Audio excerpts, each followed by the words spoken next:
Bonjour. En décembre dernier, vous avez sûrement dû voir vos youtubeurs préférés partager leur top ou rétrospective des jeux de l'année, et en l'occurrence, l'année dernière, en décembre 2024, j'ai vu une vidéo qui se rapprochait de ce concept, et que j'ai beaucoup aimé. Cette vidéo, c'est une vidéo d'Iconoclast, ouvertement inspirée de Daryl Talk Games, dans laquelle il est revenu sur tous les jeux qu'il avait fait en 2024, avec l'intention de défier son backlog. Et comme dit, j'ai beaucoup aimé sa vidéo, et elle m'a bien parlé parce que de mon côté, ça fait 5 ans que je note chaque jeu que je fais chaque mois. Et ayant beaucoup aimé sa vidéo, je vous avoue que ça m'a donné envie de faire pareil avec mes jeux de 2025. C'est un défi que j'avais beaucoup envie de faire, parce que outre le fait que ça avait l'air amusant, je me suis dit que ça me permettrait de vous parler de plein de jeux auxquels au temps normal j'aurais pas dédié une vidéo spécifiquement, mais aussi parce que d'un autre point de vue, je me suis dit que ça pourrait vous donner des clés de compréhension sur ma manière de jouer, ou du moins sur ce qui me plaît. D'ailleurs, pour être franc, à la base je pensais que je ferais une seule vidéo à la fin de l'année sur ce défi. Mais après avoir constaté l'état de mon script, je me suis dit pourquoi pas faire ce défi de manière mensuelle. Comme ça, outre avoir plus de vidéos de moi, on pourra débattre en commentaire sur les jeux en question. Et justement, aujourd'hui j'avais envie de vous parler de tous mes jeux de janvier à avril 2025. Mais avant ça, quelques petites précisions. La première, c'est que vous pouvez retrouver la vidéo d'Iconoclast en description, et je vous invite à lui donner de la force, car encore une fois, c'est lui qui m'a donné envie de faire ce concept. Et la deuxième, c'est que pour que vous compreniez bien comment j'ai abordé mon année 2025, il faut que je vous parle de 2024. En 2024, à l'image des jeux que j'ai traités sur la chaîne, c'est une année où je suis resté dans ce que je connais. J'ai refait beaucoup de jeux que je connaissais déjà, j'ai pas fait beaucoup de nouveautés, que ce soit chez les indés ou chez les AAA, et là où je veux en venir avec ça, c'est que je voulais essayer de faire autrement en 2025. Cette année, je voulais faire plus de jeux que je ne connaissais pas, quitte à en faire moins, essayer de nouvelles sorties, et pourquoi pas, si un jeu me plaît beaucoup, essayer d'obtenir tous les trophées. Et dernière chose avant de commencer, je vais pas aborder chaque jeu en détail, car si je le fais, ça va durer 5 heures, et je m'autorise totalement à reparler à l'avenir d'un jeu que j'ai cité dans une vidéo dédiée. Voilà, maintenant que vous savez dans quel état d'esprit j'étais quand j'ai commencé l'année, on peut y aller.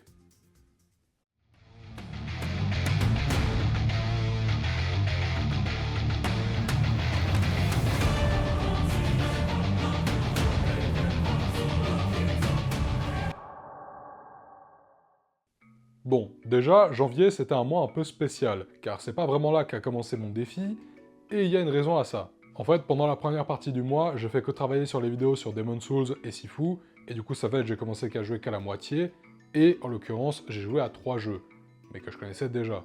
Le premier, c'est ce bon vieux Sekiro. Et oui, c'est la vidéo sur Demon's Souls qui m'a redonné envie de le lancer. Et comme je connais très bien le jeu, je l'ai rapidement bouclé. Et non, mon avis n'a pas du tout changé, je pense toujours ce que j'avais dit à l'époque en vidéo. La seule différence cette fois-ci, c'est que j'en ai profité pour obtenir le platine, et apparemment, je fais partie des 9,6% à avoir obtenu tous les trophées sur Steam.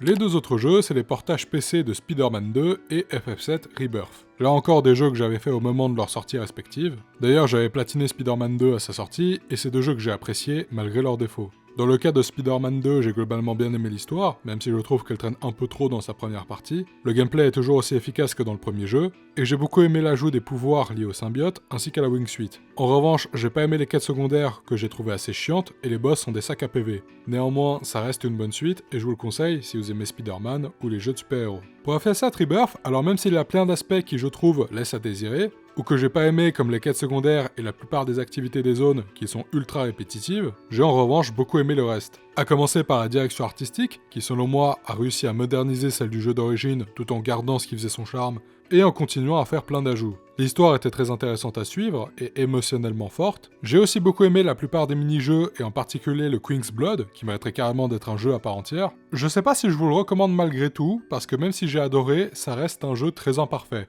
Si vous avez aimé la première partie du remake de Final Fantasy VII, vous allez aimer Rebirth. Mais si ce n'est pas le cas, vous n'allez pas aimer. Et c'est ainsi que s'achève janvier. 3 jeux terminés, dont 2 platines sur PC, mais aucun nouveau jeu. Peut-être que pour février ça changera.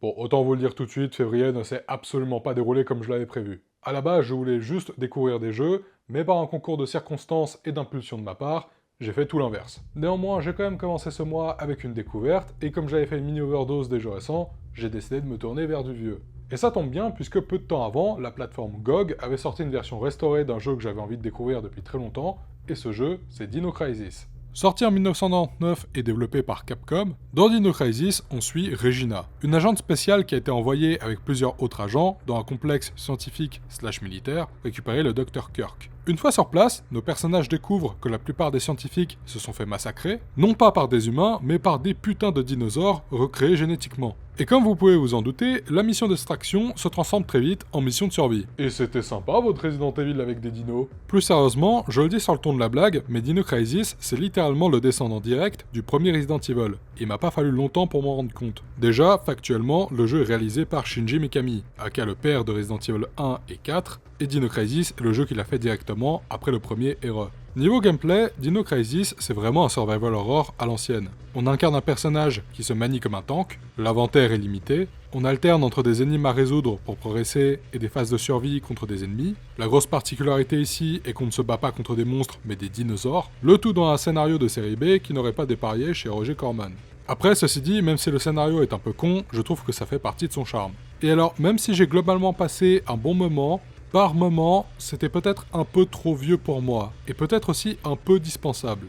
Je dis ça parce que je trouve que le jeu reprend majoritairement ce qui fait que Resident Evil a été apprécié, et quelque part, si vous avez joué à RE1 sur PS1, c'est un peu comme si vous aviez joué à Dino Crisis. Si vous aimez bien les survival horror à l'ancienne, je pense qu'il vous plaira, mais honnêtement, j'ai du mal à le voir comme un incontournable. Et puis après ça, il y a eu un nouveau trailer pour le remake de MGS3 qui a pop au même moment, et ça m'a donné envie de relancer MGS4, notamment pour voir si j'avais changé d'avis sur lui. Et bah non, j'ai pas changé d'avis. C'est toujours l'opus que j'aime le moins, mais ceci dit, ça reste un bon jeu. En fait, mes problèmes avec ce dernier ne viennent pas du gameplay, que je trouve encore très solide 17 ans plus tard. D'ailleurs, j'adore toujours autant la combinaison de Snake, qui change d'apparence pour s'adapter à l'environnement. D'ailleurs, graphiquement, le jeu est toujours aussi beau. Ce que j'ai pas apprécié dans MGS4, outre le framerate instable, c'est l'histoire qui, je trouve, part un peu dans tous les sens et se complexifie énormément pour pas grand chose. Et le fait que la plupart des cinématiques durent entre 20 et 40 minutes, ça a pas aidé, bien que ces dernières soient bien mises en scène. En fait, je dois vous avouer un truc, c'est que personnellement, j'aime les jeux de Kojima bien plus pour leur gameplay que pour leur scénario, bien qu'ils puissent avoir beaucoup de qualité. Et d'ailleurs, ça m'a donné envie de relancer le jeu de Kojima avec le meilleur gameplay, MGS5. Et bordel, mais quel jeu! Quel jeu! J'avais un peu oublié à quel point ce jeu était bon!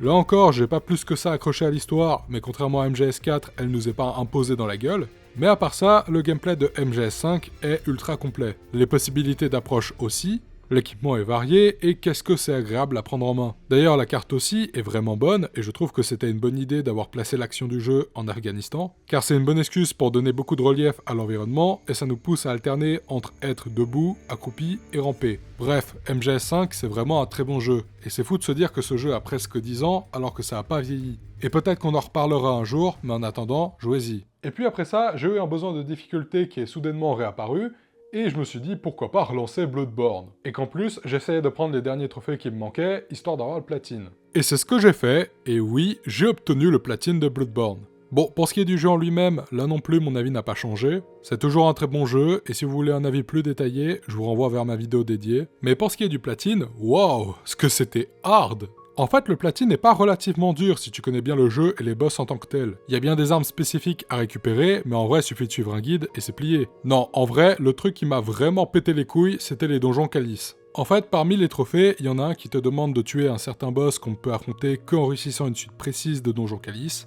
Et c'est long, c'est chiant, répétitif, et ça demande des conditions qu'ils sont tout autant. Mais bon, voilà, après des heures de persévérance, j'ai réussi, j'ai eu le platine, je fais partie des 6,8% à l'avoir obtenu, et c'est sur cette belle récompense que s'est achevé février.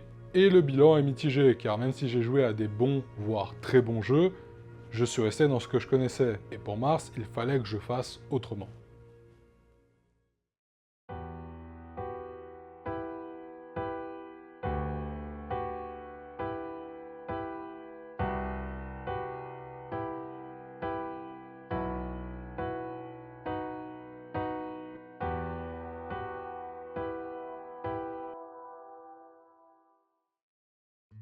A l'instar de février, j'ai commencé avec une découverte, et en l'occurrence, comme la majorité des gens à ce moment-là, j'ai joué à Monster Hunter Wilds. Monster Hunter Wilds, qui a été l'un des jeux les plus attendus de cette année par les joueurs et les braconniers, à titre personnel, ce fut mon premier Monster Hunter. Et dans un premier temps, j'ai adoré. La direction artistique était sympathique, les cinématiques avec de la nourriture me donnaient l'eau à la bouche, mais il y avait aussi et surtout les monstres et les combats. Et qu'est-ce que c'était bien! Les 14 armes offrent un gameplay et un style de jeu varié, les combats sont dynamiques et ne se ressemblent pas, car chaque monstre a ses propres patterns et faiblesses. D'ailleurs, les animations des monstres sont si bien faites et lisibles que tu peux deviner intuitivement ce qu'il va faire. Non, vraiment, ça m'a impressionné. Et puis il y a eu le reste.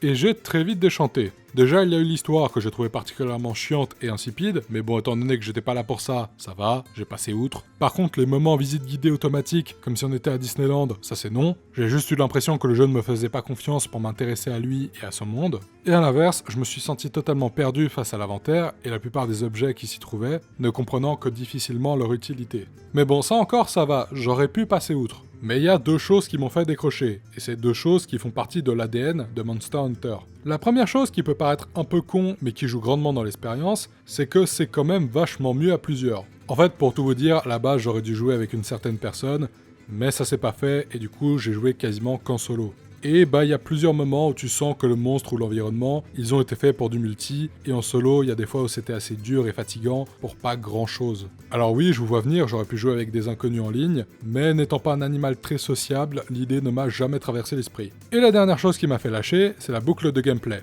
La boucle de gameplay de Wilds, et apparemment des autres Monster Hunter, c'est de chasser un monstre, combattre un monstre, looter des objets ou des trucs qu'on peut craft pour faire des armures ou améliorer des armes, et puis répète le tout. Et alors, qu'on soit clair, c'est pas une mauvaise formule, au contraire, elle est même assez addictive, mais c'est pas fait pour moi. Peut-être que si j'avais joué avec d'autres gens, ce serait mieux passé, mais le craft m'emmerde, j'ai pas eu l'envie de le comprendre ou de m'y intéresser, mais c'est indispensable pour progresser. Et bah ça me frustre parce que je pense vraiment que Monster Hunter Wilds est un bon jeu, et j'aurais voulu l'apprécier à sa juste valeur, mais c'est pas fait pour moi.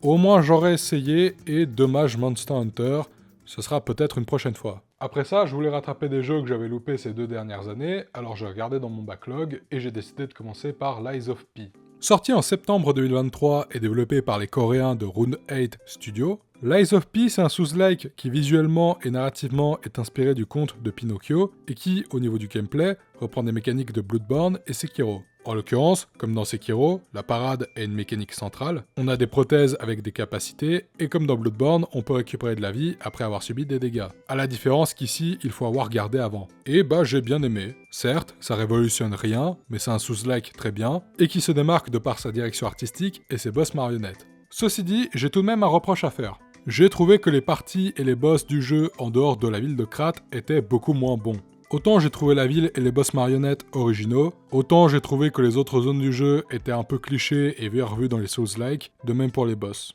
Après, comme dit, ça reste un jeu que j'ai bien aimé, et pour ceux qui se le demandent, non, je pense pas que je ferai le DLC cette année. Mais peut-être l'année prochaine, je sais pas. Après ça, j'avais besoin d'enchaîner sur un jeu court et mignon. Alors j'ai lancé Little Kitty Big City. Un jeu dans lequel tu incarnes un petit chat qui par un concours de circonstances tombe de chez lui et se perd dans son quartier. Le but est de rentrer chez nous tout en rendant des services aux autres animaux du quartier.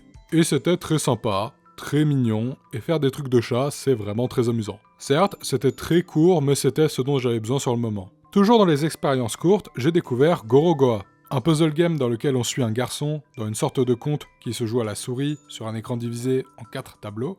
On peut les bouger ou naviguer dedans pour résoudre une situation ou une micro-énigme. La direction artistique et la musique sont merveilleuses, les énigmes sont très créatives, mais c'était aussi peut-être un peu trop court. Très bien quand même, hein, mais juste un peu trop court. Et c'est avec ça que s'est terminé mars. Mars, c'est un mois où j'ai fait de belles découvertes, et c'est même le premier mois depuis longtemps où j'ai fait que des jeux que je connaissais pas.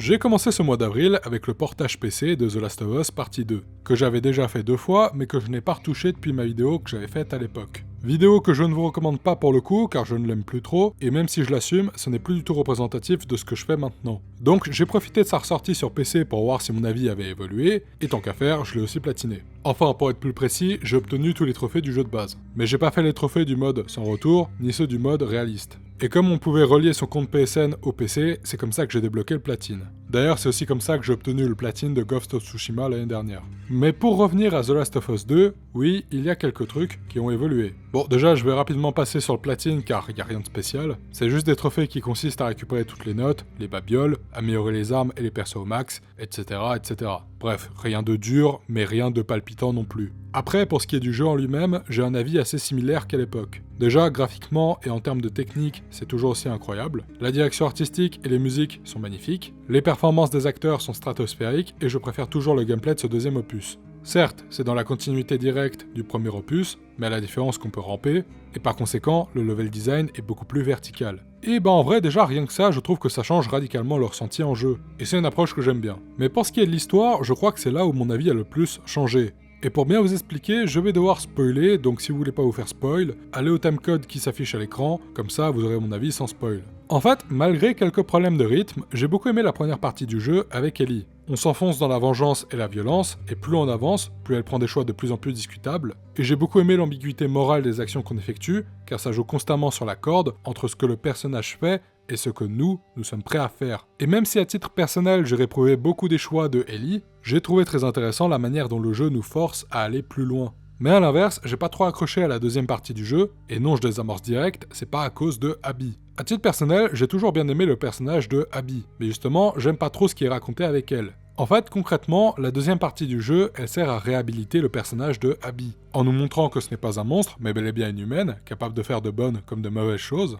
et le fait qu'elle aide Lev et Yara, c'est censé être une forme de rédemption pour elle après le meurtre de Joel. Et autant dans la théorie, je trouve ça bien, autant dans l'exécution, j'ai pas aimé. J'ai pas aimé parce que déjà toute l'ambiguïté morale de nos actions que je citais avant disparaît et le jeu force pour nous montrer que Abby est quelqu'un de bien. Elle a un père qui sauve un zèbre, c'est une bonne amie, elle est altruiste, bref, c'est pas subtil. Mais c'est aussi et surtout que tout l'aspect lié au cycle de la vengeance qui est lié au personnage est sous-exploité, et est plutôt abordé à travers le conflit entre Wolf et Seraphite, qui dans le fond ne concerne que très peu Abby. Et il y a aussi ce triangle amoureux particulièrement chiant entre Abby, Owen et Mel qui prend trop de place pour rien. En fait, malgré quelques bons moments comme la séquence du sniper, j'ai trouvé que la deuxième partie de l'histoire était sous-exploitée. Et c'est dommage. Mais néanmoins, malgré quelques défauts, je trouve toujours l'histoire très intéressante / passionnante à suivre. Et plus globalement, je pense que The Last of Us 2 est un très bon jeu. Après ça, j'ai enchaîné avec une des nouveautés de ce mois d'avril, South of Midnight. Dans South of Midnight, on incarne Hazel, une fille qui cherche à retrouver sa mère après qu'une inondation ait emporté sa maison. Dans son aventure, Hazel obtiendra des pouvoirs et rencontrera toutes sortes de créatures et de personnages aux multiples traumas.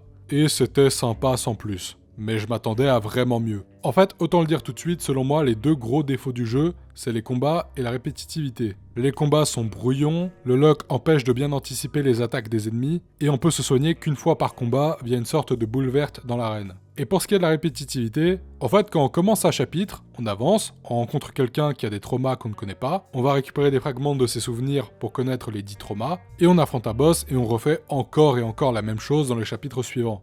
Et c'est franchement lassant, et c'est dommage parce que le reste du jeu est bien. L'histoire n'est pas originale, mais elle reste sympathique, les musiques sont vraiment bonnes, et la direction artistique en stop motion, ou du moins en l'imitant, est vraiment excellente. Bref, comme dit, South of Midnight, c'est sympa sans plus, mais je m'attendais à mieux. Ensuite, je sais pas pourquoi, mais j'ai été frappé d'un élan de nostalgie soudain, et j'ai eu envie de refaire un jeu de mon enfance. Et à titre personnel, quand je pense aux jeux de mon enfance, je pense directement aux jeux Lego. Parce que oui, comme un enfant sur deux de cette planète, j'adore les Lego, et quand j'étais petit, j'en avais des tonnes à ne plus savoir quoi en foutre. Et bon quand j'ai découvert le jeu vidéo, il m'a pas fallu longtemps pour découvrir les jeux vidéo Lego. Et justement, j'ai voulu relancer Lego Batman 1. Si vous avez déjà joué à un jeu vidéo Lego, je pense que vous connaissez la recette, mais pour les autres, les jeux Lego c'est des jeux avec plein de niveaux qu'on fait une fois en mode histoire, puis qu'on refait en jeu libre pour avoir tous les mini-kits, le 100% pièces, les briques rouges, etc., etc.